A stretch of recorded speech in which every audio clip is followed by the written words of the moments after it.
Okay. Hello, everyone. My name is Ian Cohen. I am the founder and CEO of Tara Education Technologies, and super excited to do another interview as part of our Visionary School Founders series, where we're trying to highlight the most innovative school models in the charter space, because we know that K-12 needs to be reimagined, reinvented all the time, especially now. So I'm excited to introduce Michelle Flowers, the founder and chief executive officer of Excelsior Village Academies. Michelle, thank you so much for taking the time with me this morning. Thank you for having me, Ian. So we're just going to ask a few questions to really get a sense for why do you do what you do and how did Excelsior come to be. So I'd love to just start, if you could tell us a little bit about yourself and what part of your story led you to this vision for Excelsior and where you are in that process. Yeah, so I've been in education now for about 15 years. And so education is essentially my wheelhouse. And I know how important it is to have a solid educational experience. And there were many people along the way that truly inspired me. And so I can think about my elementary school principal, Miss Mabel Robinson. She was a champion for kids. And so, you know, I remember this mantra, and it's sort of the thing that I live by, you know, I am somebody, I can and I will achieve. And so I remember how that as a student made me feel the sense of belonging and community.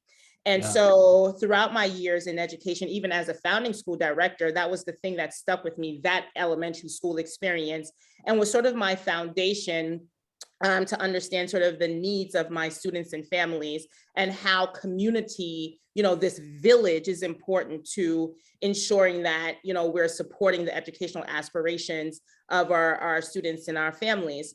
And so in thinking about Excelsior Village Academy, I relocated to Georgia 3 years ago with my children.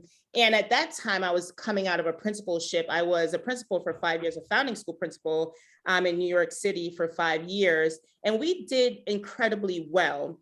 And so it was at a point where I needed to kind of take a step back. We had gotten our renewal.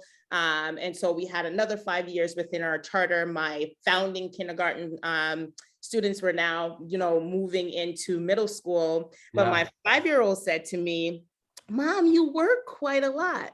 And so, yeah, that conversation came up, and it was like, yeah. And, you know, I recognized in that moment that I needed to sort of take a step back. And so when I relocated to Georgia with my children, I had a firm understanding in my mind that I wanted to work alongside other educational trailblazers and truly support the work. And so I was an assistant principal supporting a school that was actually building a connection between a traditional school and working with a charter to sort of turn around that particular school. But there were things that were coming up that philosophically did not align with what I know is possible for students. And so what I mean by that is that, you know, the work is urgent in essence. And so there are radical decisions that we have to make day by day, particularly around teacher development and how that impacts student gains. And so that wasn't necessarily happening along with other things. And I felt like I kept coming up against this sort of wall. And then I got an opportunity to work as director of teaching and learning, which is directly aligned with my belief around developing teachers and leaders, right, to support our mission, which is to drive student achievement.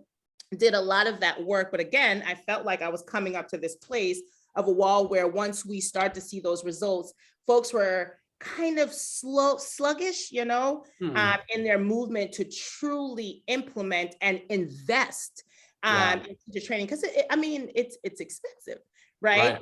But it's well needed. And so I felt as if I felt a lot of frustration coming from that place. And so that summer, I received an email from the Georgia Charter School Association that had sort of like a founding school fellows. And I was like, nope, I've been there. Founding school So not writing a petition, that's not what I want to do. I'm supporting Right. school leaders, and that's the thing. Yeah. But I felt that frustration continuously sort of like building. And then another email came across from the Georgia Charter School Association. Yeah, they'll keep like, after you. yes, I did, right? And so someone really close to me said, you know, you have all of these great ideas about what is possible for kids and what that could potentially look like. Who better to execute on this vision but you? And I was like, huh, that's a pretty profound thought.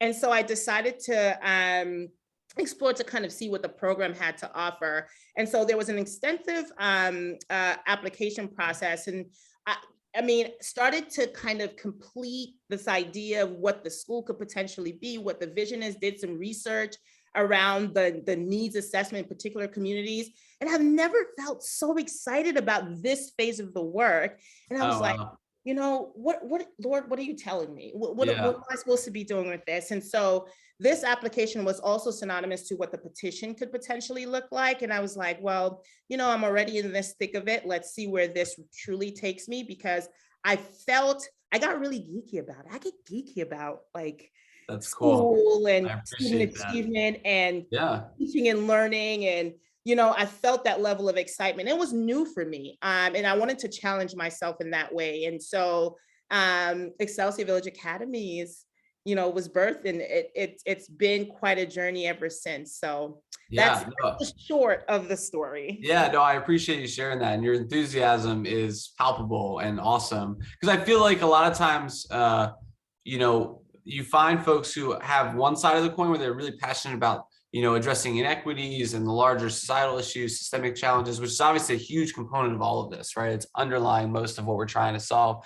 But then there's also the other side of like really getting into the nuts and bolts of how teachers operate, schools operate, how can we do that better? And I feel like sometimes we're missing that side. So it's cool hearing from somebody who's been there for so long and still has that fervor for it. I'm going to come back to the fact that this is your second time founding a school, because you're the first person I've run into who's done that. And I want to go down the path of about the teachers, because it's a perfect segue. At Tara, we're really focused on putting teachers first. We know schools and districts oftentimes have to put students and families first because that's how it works. But, you know, in our belief, then someone needs to look out for the teachers and try to give them the support they need in whatever way imaginable. So we all know that the teaching profession right now is in a big crisis area, moment, whatever you want to call it. It's been building for years. This is not, the pandemic just sort of exacerbated a lot of things that we've seen out there. But from your seat and having been in this space for a while now, what do you see as the biggest challenges for teachers right now? And then as you start Excelsior, your second go at this, but here in Georgia, how are you planning to address those challenges and focus on that development that you're mentioning? Yes, that is such an awesome question, super loaded, but you can tell by my excitement. I am incredibly passionate about teaching and learning.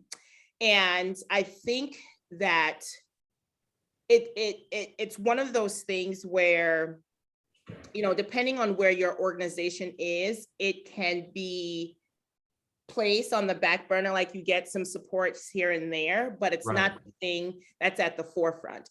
And then on the flip side, we talk a lot about student achievement and not directly correlating, like my teachers gotta show up and they've gotta have the right supports in the classroom to be able to do the thing that's then tied to student achievement. Why is that such a hard line for people to draw? Like, because to your point, it seems pretty obvious. It's like the teacher's the one in there. If they're not ready, if they're not here, if they're not good, but why do you feel like it gets put on the back burner so much? Because I think folks are making the assumption that, you know, folks are coming in fully baked, right?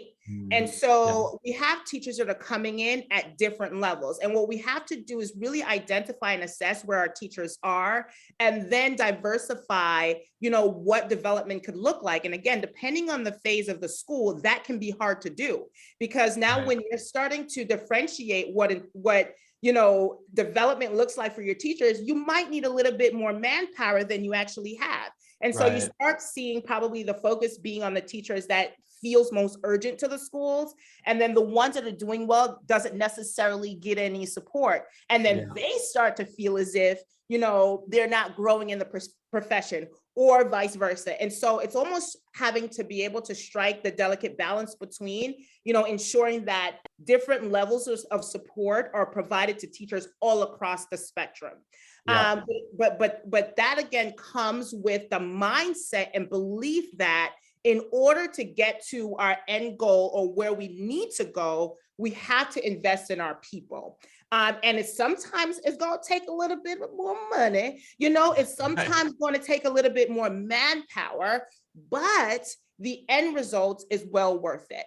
And I'll tell you this, in my years as a founding school principal, one of the things, it starts right at the beginning, when you're interviewing someone and you're cultivating them to join your team. A part of that process for me is for them to get a sense of what professional development feels like. Right. And so talk about feedback and observation. I'm like, come on, write this lesson. Come on in here. Before they get in front of the kiddos, I was like, let's take a look at this. Let's look at some glows and grows here. Let's tweak this a little bit and see how that lands. And I'll tell you, 95% of the folks come back and say to me, oh my goodness, that feels so good to me. I hardly get this kind of feedback. I want to come to your school because I felt really supported in this moment. Yeah. This was an interview. This was an interview. That's great. So, and I think folks feel as if you're invested in their work and their professional growth when you're able to do that. Now, the other thing that my last network really spent a lot of time doing this, and that was the thing I learned it was a hard lesson for me to learn my founding year, because the majority of my team at that time were teaching fellows.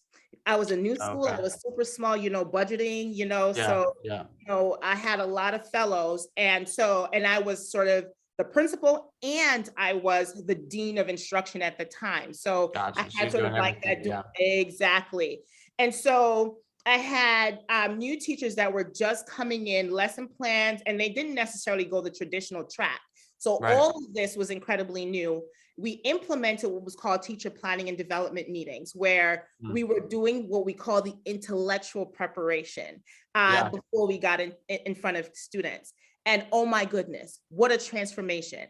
We had fellows that looked like they've been teaching for quite some time, but a part of that came from the practice. And imagine how good that feels, right? So you're not going home your first year. And listen, I'm very transparent. I'll say it to my people, I'll say, look, if I know all the tricks to work-life balance, like I would totally give it all to you.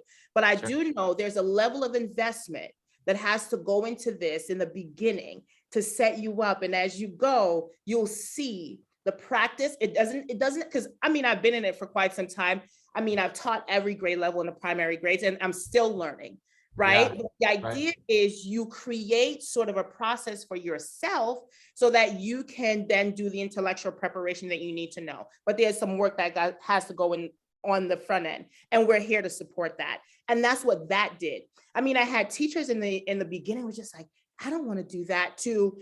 We're doing this at 7:30 in the morning, and people are like psyched coming to do this. So, I've seen it from, teachers themselves just feeling really good about that level of support. So at Excelsior Village Academies, that's what we hope to implement. And what this looks like, and I'm still grappling with this because I have to make the transition from sort of New York and here and recognizing, the needs of our families. But we had a half day. Our school ended early on one day of the week, and we had professional development for the teachers. But that was differentiated professional development, where we did teacher planning and development meetings. So my K-1 teachers met with their deans. We did all the stuff there. We had our summer trainings. We had 4 PD days throughout the year that were full day PDs.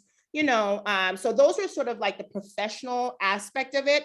And then we had our self-care times as well, because again, we know the work is hard. People are making personal sacrifices. And so we also have to recognize that, teachers are people. Yeah, And, yeah. we need to No, take. I love that. There's so much to unpack here. I'm trying to decide which one I want to go down. Let's do I mean, it. this is really great because I think people oftentimes, like, the way I describe it to folks is teachers come in and you start and end in survival mode.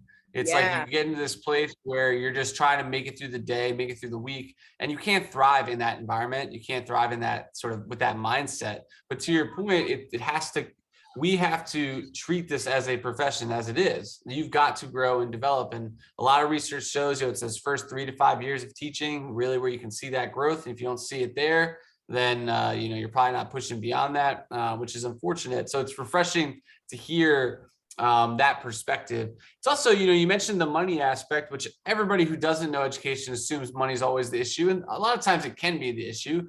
But if you look at how like schools budget their money in the first place, most of the money goes towards teacher related investments. If you think about it, right? Aside from salaries and benefits, you've got coaching, curriculum, supplies, materials, PD, whatever it is. And so I think to your point, it's about not just the what you're spending it on, but how are you implementing these things, right? The fact that you were able to get teachers excited about anything at 7:30 in the morning, I think says a lot. So I'm curious if, in the charter space allows you to do a lot of interesting things and play around.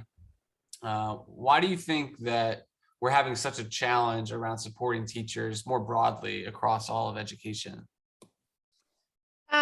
I think so. I think it's twofold, right? When we start thinking about the length of time it takes to truly develop even your knowledge as a leader, folks are not necessarily given that time. And so I think a lot of times we have leaders too that are not adequately prepared to then be able to support their teachers. So they can't necessarily identify, what are the challenges this particular teacher has, and then how to directly do that. So we tend to start shying away from the actual work to really grow that particular teacher. And so you start to now see, either there's a lack of support or teachers don't feel like it's tailored to whatever their needs are. And so it has to be, and that's why you hear me say training for leaders and teachers. So it's not just teachers that's in here. There has to also be support for those leaders so they can then do what they need to do for their teachers. Because if you have a leader that's ineffective, then the teachers start feeling that. Then that trickles down all the way, right? And when you kind of when you talked a little bit about funding, and most of the school's funding is allocated to trainings and PDs, all training is not created equal. And so you can start investing and saying, yeah, I'm going to do this, teacher PD, but it probably didn't land the way that it was supposed to, or maybe that was not the right thing. And there's certain prerequisites to it. And I had to recognize that. Like, we used to do this training, I won't say the program, but it was really about like small group instruction, and they would come in and say all the things and do all the things. But then I had to take a step back and be like, wait a minute, my teachers aren't even there to receive this information. So this likely is not going to show up in the classroom the way that it's supposed to. So let me first do this prerequisite with my new teachers so that when they do come and we are giving this training about small group instruction, they can now receive it. And I do that also with my deans. And so this is why I need to take a step back. But as a principal, my year was all around. So I had new deans coming in. Before we did even our dean's training with the network, I had 2 weeks with my deans. Here are the things you're going to need to know to set yourself up for success before we get to that. I do the same thing with my teachers. If I have new teachers and we're going to be implementing a curriculum way before that curriculum comes on in, here are some prerequisites I need to do. So I might start my Teacher Institute 2 weeks before. And they're good because we talk about all of these things in the very beginning. And my teachers will tell you, I'm so real about this, because I've been a teacher, so I know what it is. And I know that their passion and drive is to do what's right for their kiddos, but we just have to be transparent about what that looks like based on what phase you are in in your educational career. So if you're a new teacher, let me just talk to you real quick. And I said, let me take this principal hat off. Ms. Flowers is going to go on back to that first year of teaching and what that looks like. Ask me all the questions and I tell you no lie, right? Yeah. And so they go in knowing what is expected. If I'm a teacher at the 5-year mark and I've had some experience with this, all right, here's what we're going to be looking at for a teacher institute when you come in. So people are not surprised when they come in and what is expected. So transparency is super, super important. And my people will tell you, Right. I don't hide it at all. And I would even say on the day of the, go talk, let me find a teacher on the grade level we're hoping to put you in, go talk to this friend right here, make a friend. So you understand what this looks like. So you already come in set up knowing these are the ways we're going to support you. This is what it looks like from the day to day, but I promise you, this is what the outcome is going to be. So don't shy away from the learning. That's yeah, no, that's perfect. I mean, setting those expectations and making them clear from the get-go. When you're in an environment like a school and a teacher where you have so little downtime to really process, think, and once the year gets going, it's sort of this sprint. You've got to be able, that's why teachers get so offended when things come up out of nowhere. It's because like we've already had to mentally prepare for this chaotic day, because that's what kids are, it's chaos. And to your point, I think it's that communication, that clarity up front, like set the expectations, differentiate based off the experience. And again, these are concepts that as teachers and educators, we should all know. We just don't apply them with, our colleagues as much as we should.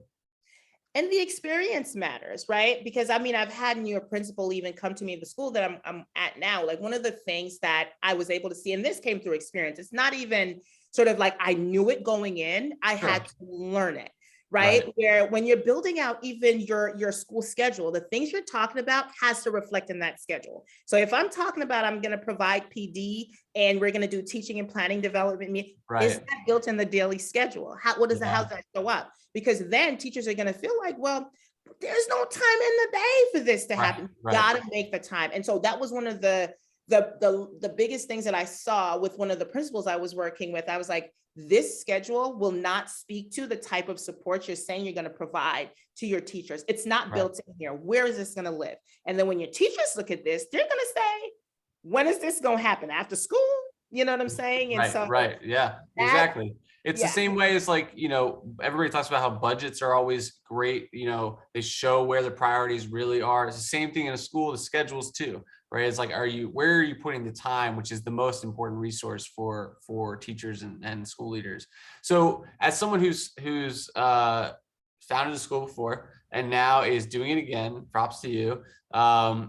What for aspiring school leaders out there, school founders, I should say, what's just one piece of advice you would give as they head into either the ideation process, petitioning, whatever it is, one or two big pieces of advice, having gone through it a couple of times now?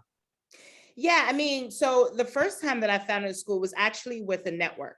So with a network, it's very different than founding a school on your own, being your own district. And so, with the network, I had people. Okay. I had people. And so, the only playbook and everything, I'm sure. Yeah.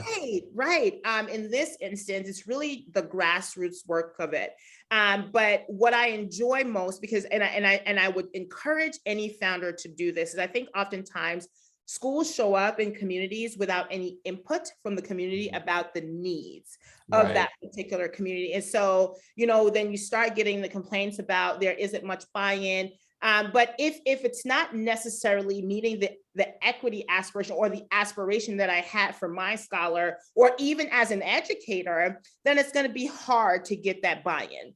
And so what I have learned, and I'm learning so much as I go out in the community, is to understand, aside from looking at the data and the numbers, like get in there, understand the folks that you are wanting to serve, talk to them, hear what their concerns are. What are the things that are working? What's not working?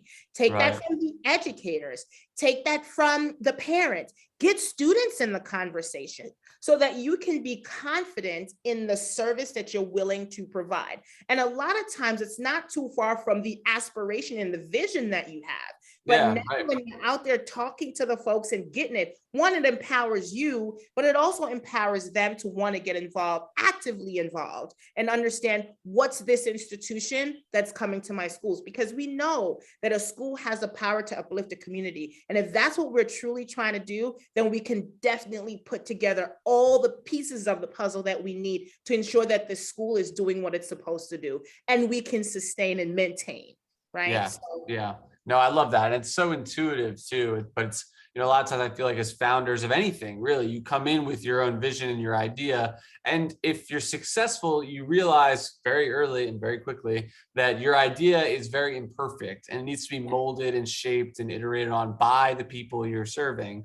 And so for founding a school, that needs to happen in the beginning before you even open your doors, to your point, because that buy-in is going to be important for your ideation, your petition, your enrollment, and just sustainability, right? Like you want to be in partnership, you want to be in a symbiotic relationship with that community that you're in. So I love that. That's super important. So last question here that we'll go out on. We like to look ahead to the future. We like to think of ourselves as all visionaries here in education because we need more clear visions for where we're going. I think a lot of people get tired of, we all know K-12 is an exhausted space. I'll just say that. And the public tends to lose their imagination with us. And so we need to start giving them visions for what the future can look like. So thinking 10 years out from now, what do you hope is true about K-12 education more broadly? So 10 years in the future, what do you hope is true as we try to reinvent ourselves for this new world we're living in?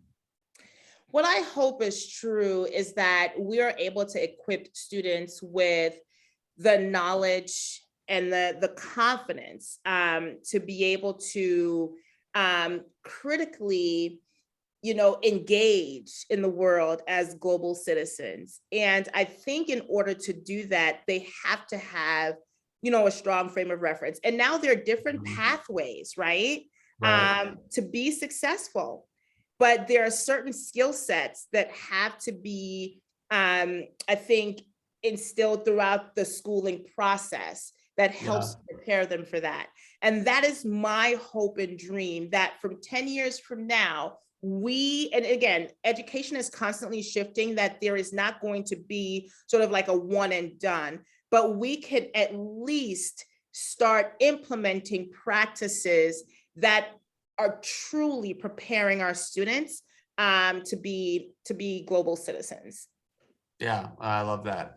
And I think to your point, people need to be thinking ahead, right? We need to be thinking about a dynamic world because that's the world we live in. And more importantly, that's the world our kids are going to grow up in and have to lead us through as we get older and no longer can lead it for ourselves. So with that, I'm going to close out this conversation. For more information about Excelsior Village Academies, we also have a blog post that talks more about the model, specifically enrollment information, those types of things.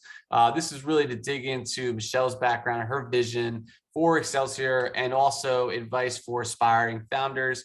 So Michelle, thank you so much again for taking this time. I really appreciated it. Thank you. Thank you. So this has been part of our Visionary Founder series with Tara, and we hope to see you next time.